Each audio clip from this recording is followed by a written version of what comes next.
All right, guys. So in this video series, I want to kind of touch base on the different DeFi protocols slash initiatives. And the first one is Aave. Now, before we begin, I want to kind of talk through the definition of DeFi. It stands for decentralized finance. Now, this is a misnomer. Aave is really cool. Aave, I would say, is a new variation on Compound, a lot of differences. But remember, Aave, even though they call it DeFi, the team and founders still have the admin keys. Now, obviously, they recently upgraded into different DAOs and they have a governance. I'll get to that in a second.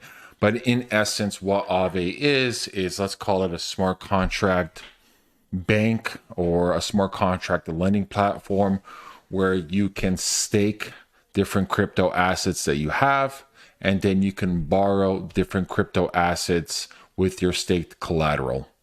That's it in a nutshell. Obviously, they have other types of features with the Aave staking token.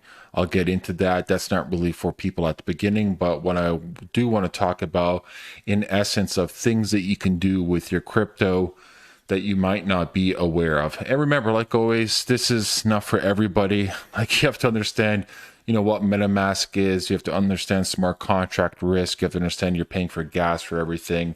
But let's go through it. So like I said, at the end of the day, Aave, for the most part, is a lending borrowing platform. So you go over here, you go to the home section. And I'm just talking about the Aave market. I'm not talking about the Uniswap LP token. So primarily just focusing on the lending and borrowing.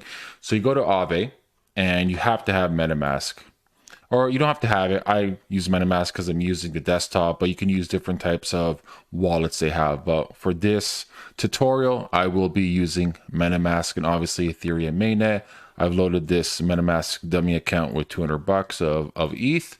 And so basically we go over here and then we can see the types of assets. Let me put deposit over here. We can see the types of assets that we can deposit. So in essence, let's say we want to deposit ETH.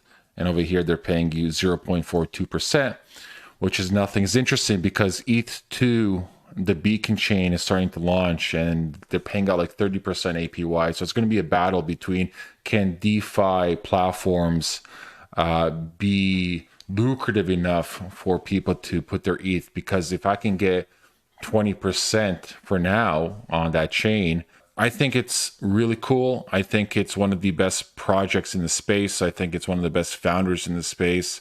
I'm super bullish on it. I think it's awesome. I use it all the time. I'm constantly keeping up to date of what they're doing. Like always, caveat, this isn't for everybody. This is very for a small select group of people who really understand the smart contract risk, understand Web3, understand they got to pay for gas for everything. But we've come a very, very long way in the last 2-3 years. Like, we're talking about, something here that's permissionless to a degree. Like I said, they do have admin keys that they can change, but that's what I said, quotations, permissionless to a degree where I don't need permission to take a loan. I can take the pre-existing collateral that I have, then I can take a loan. So that's it. That's Aave in a nutshell. If you guys have any questions or comments for me, leave a comment below this video, and I'll see you guys soon with the next one. Peace out.